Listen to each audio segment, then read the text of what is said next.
नमस्कार, मैं हूं संजय शर्मा। आप देख रहे हैं 4 PM news network. Bharatiya Janata party Uttar Pradesh में अब एक नया सांप्रदायिक माहौल तैयार करना चाहती है। 2 ढाई साल चुनाव को हैं। लोकसभा चुनाव में जिस तरह उत्तर प्रदेश में फजीयत हुई भारतीय जनता पार्टी की, उससे भाजपा समझ गई कि भविष्य में भी यहाँ कोई बहुत ज्यादा स्कोप है नहीं। भारतीय जनता पार्टी समझ गई कि यहाँ पे पिछड़े और दलित मुसलमानों के साथ एक मंच पर आ गए हैं, लिहाजा उसका झाड़ू लगना तय है। तो फिर एक ही सूरत है कि बटोगे तो कटोगे के नारे को जमीन पर उतारा जा सके। सभी लोग मानते हैं कि संभल की घटना अचानक नहीं हुई, ये प्रायोजित षड्यंत्र है। गोदी मीडिया तो और आगे निकल गया। वो कह रहा है कि संभल की घटना में पाकिस्तान का कनेक्शन है। कारतूस मिले वो पीओके के थे, पाकिस्तान लिखा हुआ था।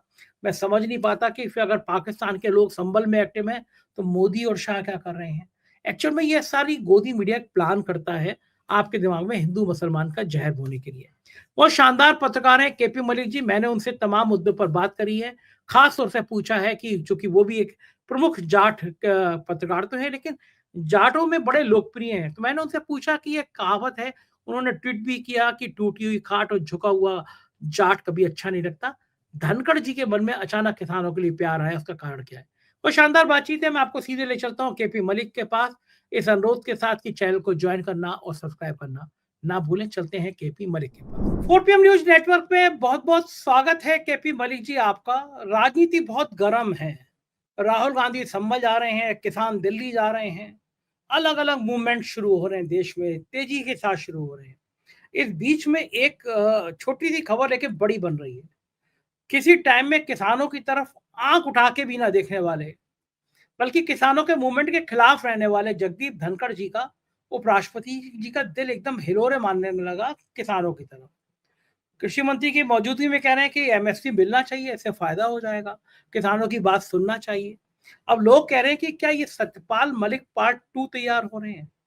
उधर किसान जिस बड़ी संख्या में इकट्ठे हो रहे हैं, क्या लग रहा है, मेरी तो समझ में आ नहीं रहा कि अचानक उपराष्ट्रपति जी का दिल इतना किसानों के प्रति क्यों आ गया? क्या कोई बड़ा गेम प्लान है, किसानों के मूवमेंट बढ़ पाए उससे पहले? आप क्या सोचते हैं? आप बड़े एक्टिव रहते हैं, आपको सब पता रहता है इन सब चीजों का, आपका क्या मानना है?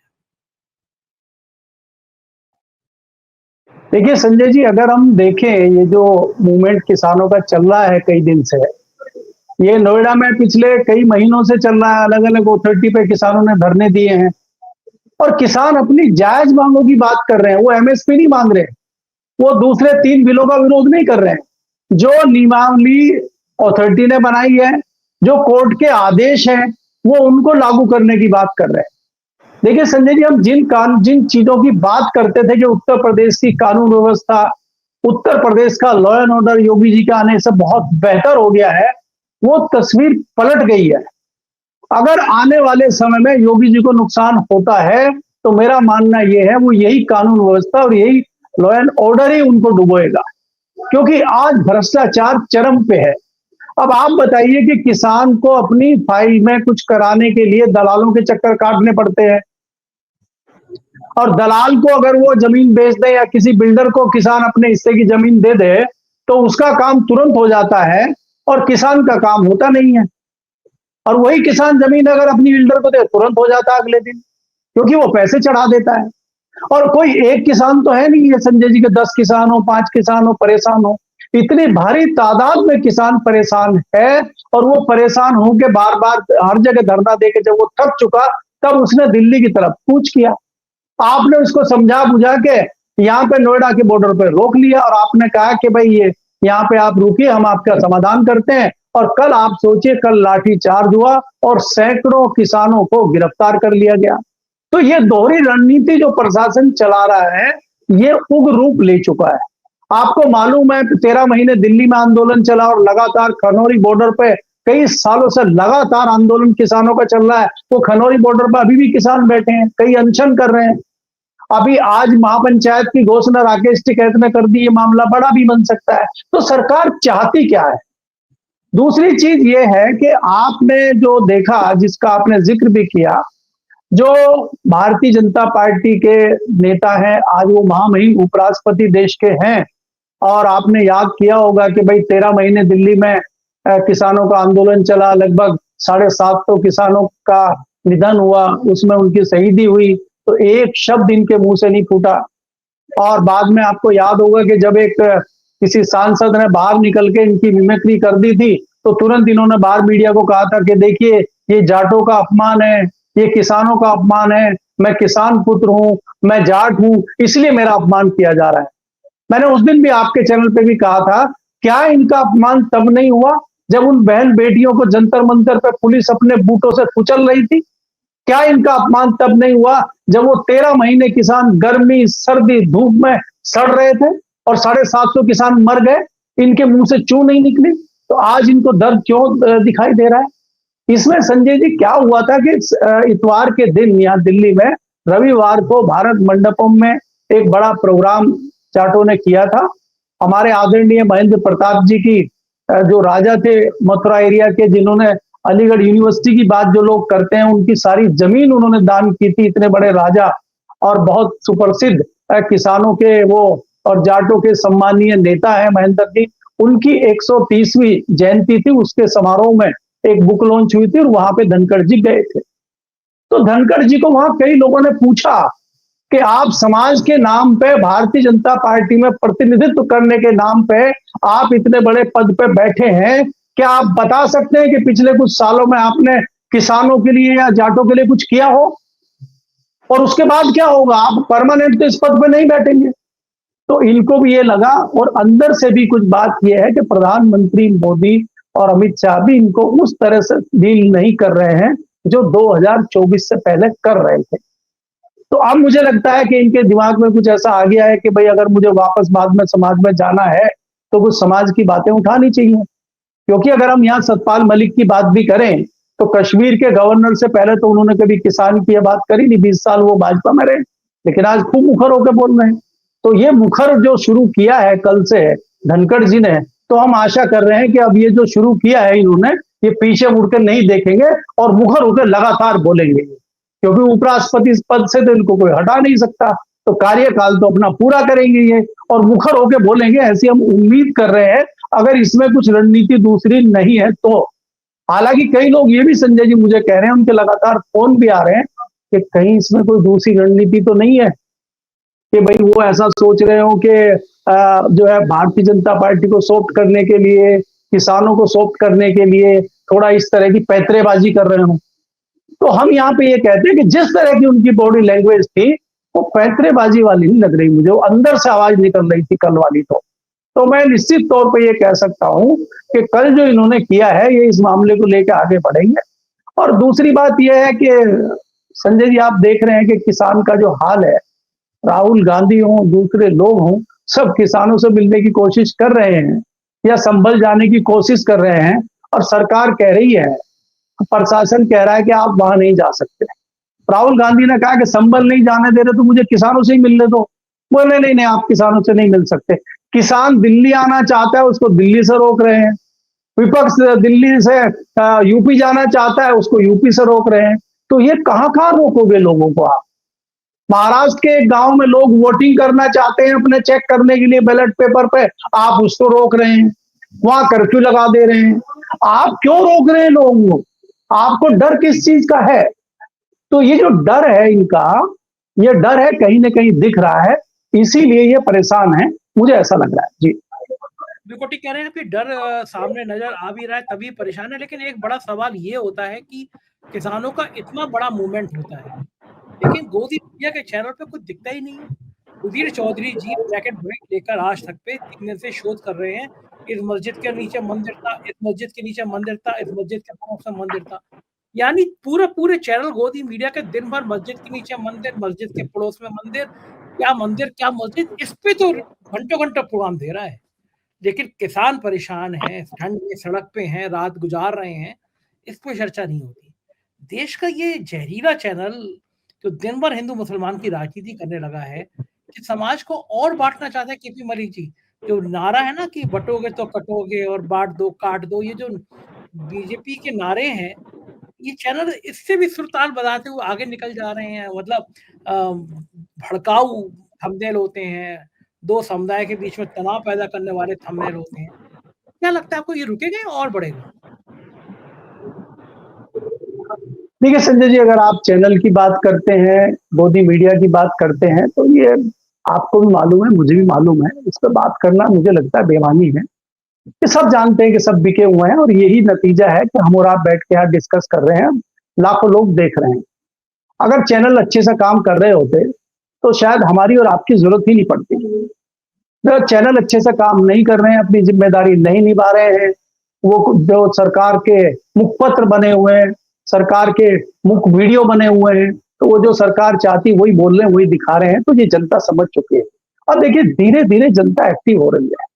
और मैं चाहे संभल की आप बात करें, चाहे संभल के बाद दूसरी आप बात करें, कट्टर हिंदुत्व की बात करें, धार्मिक बात करें, अभी ये मुद्दे में इनकी पूंछ में आग लगने वाली है नहीं।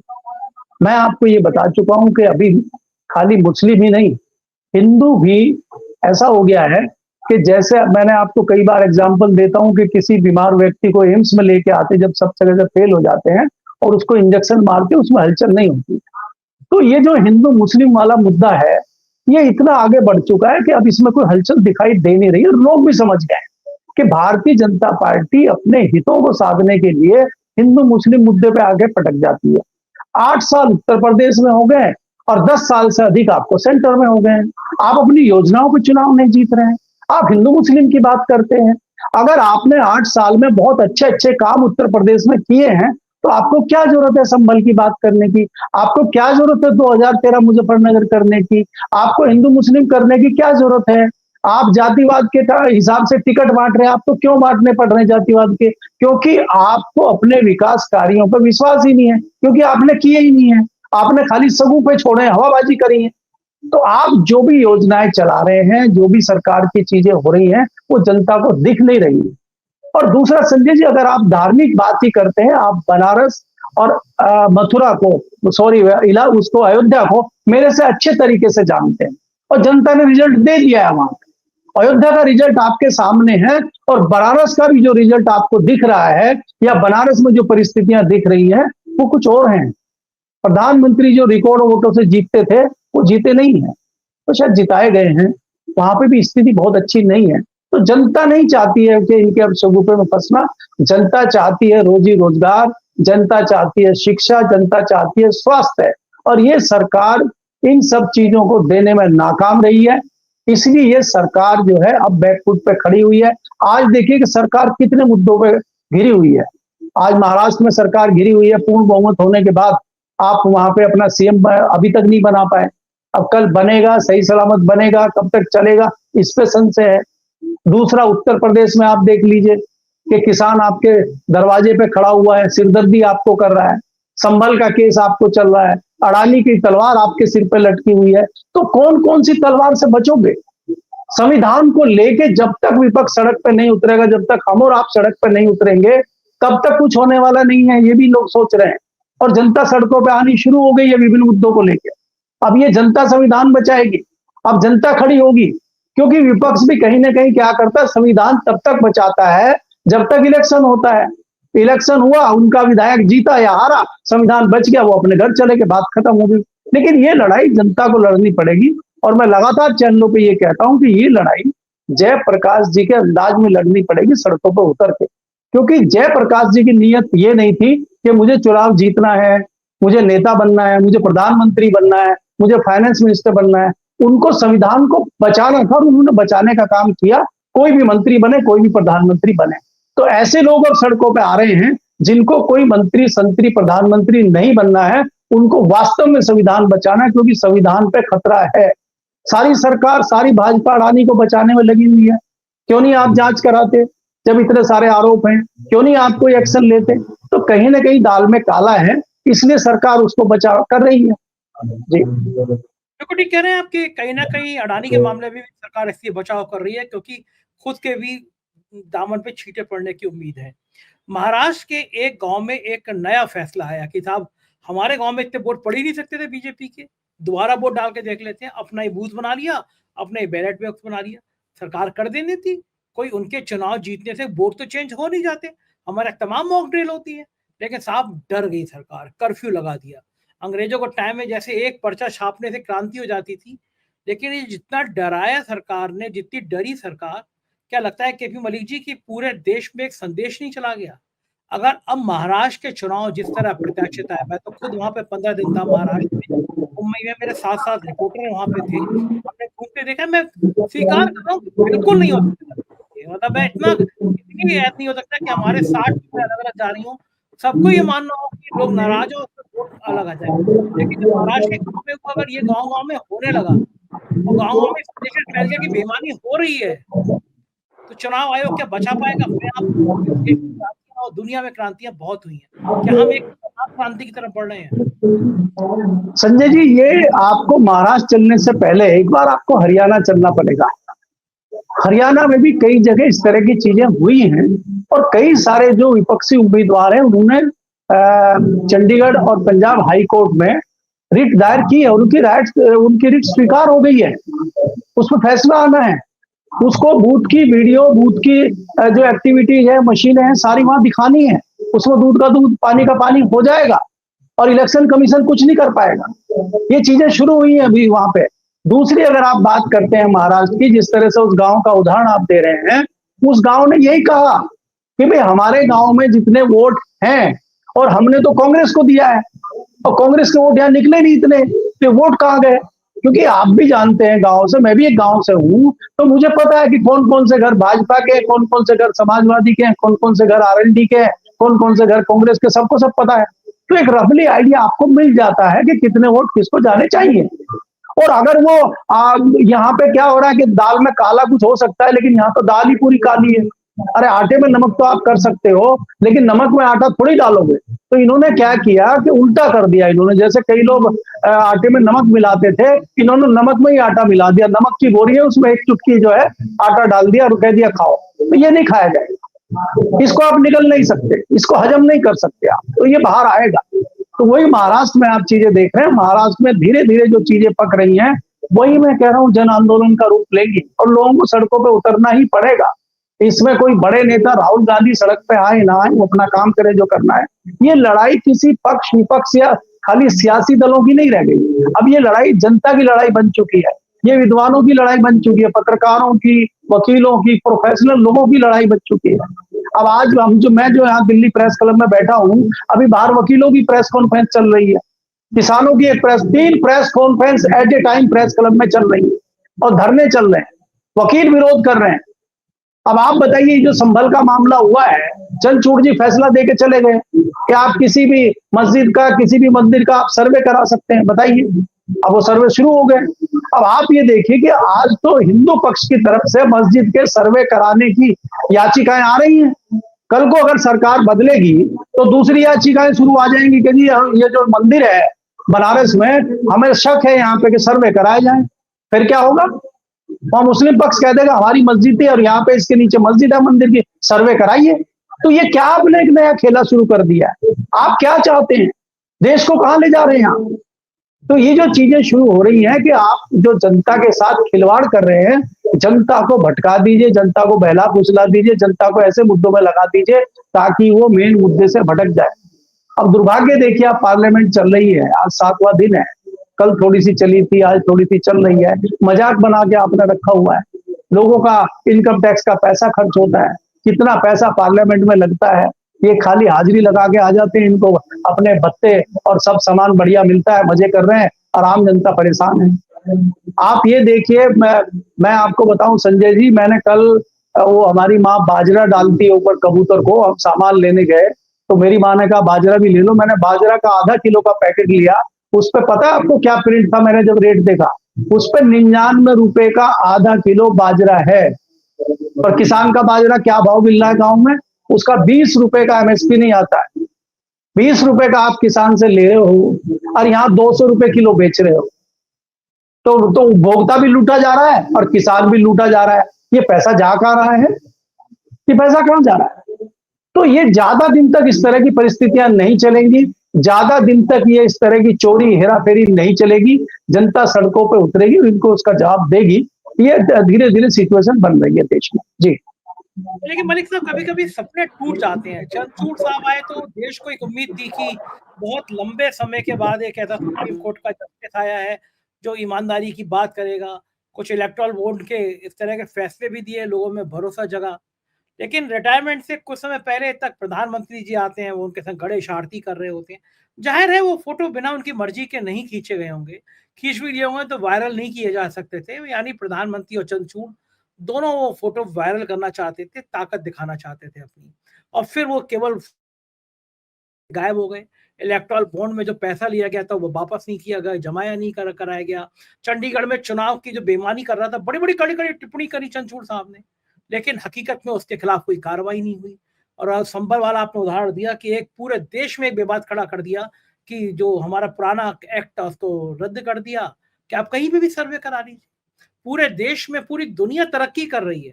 दुनिया भर के नौजवान चाँद पे जाने की, नई-नई टेक्नोलॉजी हासिल करने की, विज्ञान की बातें कर रहे हैं, और हमारे नौजवान क्या कर रहे हैं? किसी के घर पे हरा झंडा लगा है, उसको उतार लाओ, भगवा फहरा दो, कावड़ यात्रा लेके निकल जाओ, दिन भर मस्जिद के नीचे मंदिर बैठ के ढूँढते रहो, उस पे सोशल मीडिया पे ब्लॉग करते रहो। और देश के नेताओं के बच्चे क्या कर रहे हैं? वो विदेश में पढ़ाई कर रहे हैं और विदेश में सेटल्ड हो जा रहे हैं। ये जो एक कुचक्र रच दिया गया, और कुचक्र बड़ी सफाई से रच दिया गया, क्या इससे देश निकल पाएगा कभी भी? देखिए संजय जी, अगर आप देखें जिस क्षेत्र से मैं बिलोंग करता हूँ, वेस्टर्न यूपी के, और मैं 20 साल पहले की बात तो नहीं करूंगा या 25 साल पहले की, बदलाव तो हुए हैं। लेकिन यहाँ इस तरह मुसलमानों में कभी भी, हिंदू मुस्लिम में इस तरह की तल्खी या इस तरह की कोई बात नहीं रही। और हमारे पिताजी, हमारे दादाजी का मानना ये था कि ये हमारे बीच के ही लोग हैं, ये हमारे बीच के ही लोग हैं, और इनसे हम उस तरह की कट्टरता की बात और उस तरह की चीजें हम इनके साथ नहीं कर सकते। और वो उनके अगर शादी ब्याह में या किसी फंक्शन में, अच्छे बुरे में, मरने जीने में भी वो भी लोग हमारे यहाँ आते रहे, हम भी उनके यहाँ जाते रहे।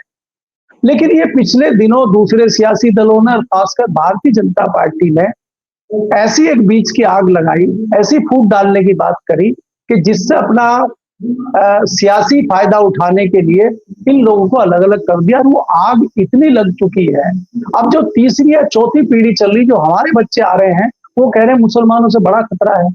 जब हम पूछते हैं कैसे खतरा है, तो वो कुछ बता नहीं पाते हैं। मेरा कहने का मतलब ये है कि आपने ऐसा कर दिया कि मुसलमान आपको खा जाएंगे, मुसलमान आपको मार देंगे। हमने कहा 70 साल में तो ये कुछ कर नहीं पाए, और भाई अब क्या करेंगे ये? तो ऐसा आपने एक डर बना के रखा हुआ है, और उस डर की वजह से ही आप अपनी दुकान चला रहे हैं। तो ये चीज खत्म होगी मुझे नहीं लगता, लेकिन इस चीज को कंट्रोल किया जा सकता है अगर हम दूसरे मुद्दों की बात करेंगे। सियासी दल कोशिश करेंगे इसको बढ़ाने के लिए। मैं संजय जी आपको एक बात बताता हूं कि ये जो आप संभल देख रहे हैं, ये संभल कोई अचानक नहीं हुई। संभल एक सोची समझी एक साजिश है, जिसके तहत ये शुरुआत की गई है। आज आप देखेंगे कि मोदी जी का लगभग कार्यकाल पूरा हो गया है, और भारतीय जनता पार्टी और आरएसएस तो बड़ी खुश है कि उन्होंने अपना सब कुछ बहुत बढ़िया किया। अडवाणी जी पहले थे, उनसे पहले दूसरे लोग थे, अब मोदी जी आए, मोदी जी के बाद भी तो कोई आएगा। तो मुझे लगता है कि आरएसएस का और भारतीय जनता पार्टी का एक अपना नजरिया ये है कि हिंदुत्ववादी कट्टर चेहरा भारतीय जनता पार्टी को चाहिए आगे बढ़ाने के लिए, जिसके नाम पर अगले 15 से 20 साल राजनीति की जाए, और ऐसा एक मुद्दा चाहिए। और उस मुद्दे को ढूंढने के लिए भारतीय जनता पार्टी निकली है, और ऐसे कई संबल होंगे, और इन्हीं के सहारे आप जो है मथुरा तक पहुंचेंगे। क्योंकि अब वो जो फसल हमने वहां बोई थी अयोध्या में, वो कट चुकी है। अब अयोध्या की फसल कट चुकी है, जो नई फसल है वो हमें मथुरा में बोनी है। मथुरा में जो हम फसल बोएंगे, जब हम उसको काटेंगे, बहुत अच्छा अनाज निकलेगा। और सबसे बड़ी बात यह होगी कि जो आज भारतीय जनता पार्टी के सामने उत्तर प्रदेश में मुख्य विपक्षी दल है समाजवादी नामक, उसको खत्म करने का बहुत अच्छा जो सूत्र है वो मथुरा में छुपा हुआ है। क्या? तो श्री कृष्ण, अब जय श्री राम तो खत्म हो गए, अब जय श्री कृष्ण चलेगा। फिर कृष्णा के वंशज कौन है? यादव कहते हैं, अरे हम तो कृष्ण जी के वंशज हैं, और बताइए हमारे जो है कृष्ण जन्मभूमि पर इन्होंने मस्जिद बना रखी है। भारतीय जनता पार्टी अच्छा कर रही है, हमें तो भाजपा के साथ जाना चाहिए। अखिलेश जी तो कुछ कर नहीं रहे हैं, नेताजी तो फिर भी कुछ करते थे। छोड़ो यार अखिलेश पखिलेश को, जैसे जयंत को छोड़ दिया लोगों ने, ऐसे अखिलेश को छोड़ के लोग क्या करेंगे कि कोशिश करेंगे कि भारतीय जनता पार्टी में चले जाएं। अब कितने यादव जाएंगे, कितने रुकेंगे, ये बाद की बात है, लेकिन इस तरह की एक कोशिश भारतीय जनता पार्टी की तरफ से होगी और भारतीय जनता पार्टी मथुरा के मुद्दे को बड़ा मुद्दा बनाने की कोशिश करेगी, जिसका आने वाले 10 से 15 साल तक फायदा उठाया जा सके और वहां पे सियासी फसल को काटा जा सके। इस तरह की कोशिश भारतीय जनता पार्टी की तरफ से होगी और उसका पूरा देखिए, आपको मानना पड़ेगा कि पश्चिमी उत्तर प्रदेश भारतीय जनता पार्टी के किसी भी मामले की प्रयोगशाला है। और आपको याद रखना चाहिए कि 2013 में जो मुजफ्फरनगर का दंगा हुआ था, उसका खाली उत्तर प्रदेश में नहीं, पूरे देश में भारतीय जनता पार्टी को प्रचंड फायदा हुआ। तो इसी तरह से कि वेस्टर्न यूपी का मामला है और यहाँ पे जितनी सख्ताई, जितनी कड़ाई होगी, उसका फायदा भारतीय जनता पार्टी को मिलेगा। इस तरह की सोच कुछ लोगों की है और उसी में मुझे लगता है ये लोग आगे बढ़ते हैं। जी, बहुत बहुत शुक्रिया केपी मलिक जी, आपने आज राजनीति की इतनी सारी बातें हमसे करी, अपना समय दिया, बहुत बहुत आभार। Thank you sir. ये थे केपी मलिक जी और मुझको यकीन है बातचीत आपको पसंद आई होगी। मेरे को बताएंगे तो अच्छा लगेगा कैसी लगी बातचीत। शुक्रिया, थैंक यू।